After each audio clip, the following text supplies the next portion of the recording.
Today we're going to talk about the same type of thing, but we're going to talk about how a kingdom man manages his money, which I know I think is a great topic for this time of the year now. We're just starting our new year, and now this is a good time for all of us to start trying to save our money and do the right things with our money now. So I'm going to give a high level message today. I'm only need a few minutes of your time, like 5, 10, 45 minutes, something like that. Just won't be too long. I'm going to be in and out like a robbery, and we'll have a good time. So once again, my message today is how a kingdom man manages his money. First thing we want to talk about is God knows how important money is to all of us. But the one thing we don't want, God doesn't want, is us making money more important than him. He says that to us all day, every day. He says it especially in Timothy 6:10. Money is the money is the root of all evil. So we're going to put that in a different type of perspective in just a little while. What I'm saying to us is that we as kingdom men have a remedy for just that one scripture right there. Money is the ruler of all evil. We got a little scripture for that, so a little remedy for that. And the remedy for that is God. G-O-D. God. God over dollars. Because we all know as first and foremost, we must seek him. And we know that kingdom man always should do those things first. But we know us as brothers that sometimes we disobey those orders when we know what we should be doing with our money and all. But God asks us just to trust him a little bit. Just trust him with the money that he gives us. And I'm going to talk about that in three different segments where I just want to kind of get a different perspective on how I feel that how a kingdom man should be managing their money. First thing is we need to have big faith. That's the most important thing. We have faith in God. First things first, kingdom man must know where his money is coming from. And where his money is coming from is God. God is his source. That's the number one source we're going to have when we're talking about managing our money and doing the things we need to do with our money. So having God first and foremost on our minds is that three different things we want to be able to do. First thing is the source. And what is the source of our money? How are we getting our money? The source is God, is our source. Because God give us the ability to make our resources so we can be able to do the things we need to really do with our money. We need to trust God with our money, which a lot of times we don't really do that because we feel that the money is so important to us that we know best what to do with our money. Whereas God knows what he wants us to do with that money. So first thing is to trust God. Matthew 6:33 states that, but seek first his kingdom and his righteousness, and all things will be given to you as well. And that's what God says. G-O-D. What God says. Second thing is on this topic is once you have that money and you're doing the things that you're supposed to be doing righteously with your money, number two is what you're going to do with that money when you get that money. Because a lot of times we probably want to go, have a great time, go down to Vegas, go to Miami, go do what we want to do. And not think about what God has in store for us or what God really wants us to do with that money at that time. First thing I feel that once we receive that money, first thing we should do is pay whatever debts that we have. And this is a great start of the new year for us to get caught up on things like that.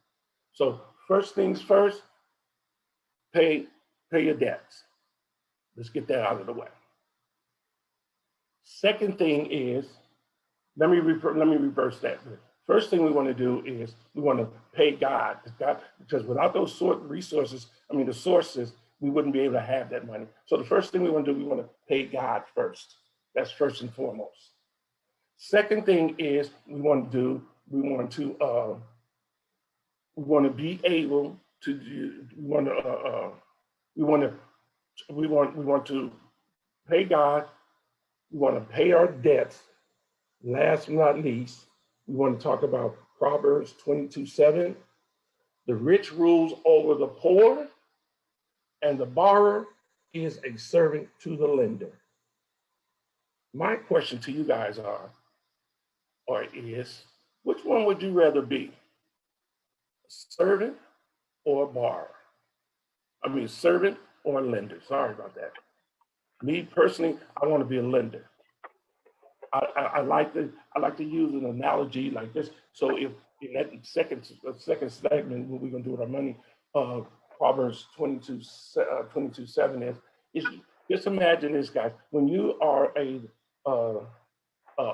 borrower, you picture this: you're on the escalator.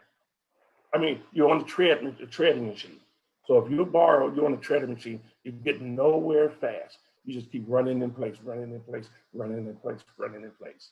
And when you're a lender, picture this: you actually on the escalator, going up to the top, going far and foremost up to the top. That's what we should be doing in step 2 in our journey on how a kingdom man manages his money. Third thing is, we want to know, how do we keep it? How does the kingdom man keep that money that he normally has? Or what are some of the things he needs to do to keep that money? First thing is, sow it. And when we talk about sow it, the definition of sow it means that to plant a seed and have it to grow. And so when we're talking about that, we want to make sure that we take care of, first and foremost, as I said before, is Jesus Christ. Pay your debts and build a future for not only you, but your family also. Those are important things we want to do when we're talking about the 3 S's.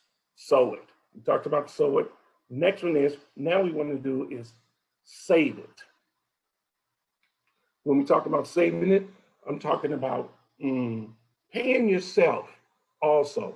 Once you pay Jesus Christ, you pay yourself, and that comes from 1 Corinthians 16:12. You should pay yourself.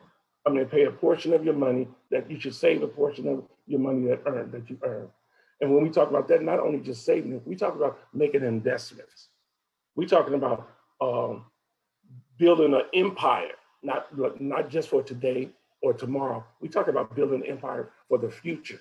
So the way we're going to have to do that, we're going to have to make sure that we can save the money that we have earned after we've paid God, we've paid ourselves, so we can invest in things that we need to do.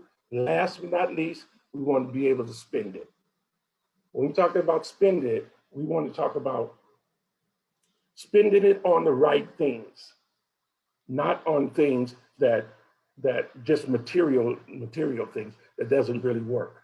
So reason why I'm talking about spending it, I just did a little search on it, and I came up with Proverbs 13:11, which reads, dishonest money dwells away, but whomever gathers money little by little makes it grow.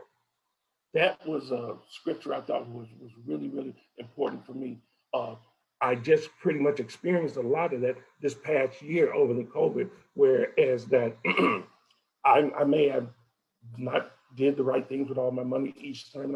But then as I sat down and started thinking about things, and doing the right thing, following these steps right here, the sow it, save it, spend it, I've seen a growth of finance just, I ain't gonna say just appeared, but it came from hard work. But I'm pretty happy with the results that I had over this past year.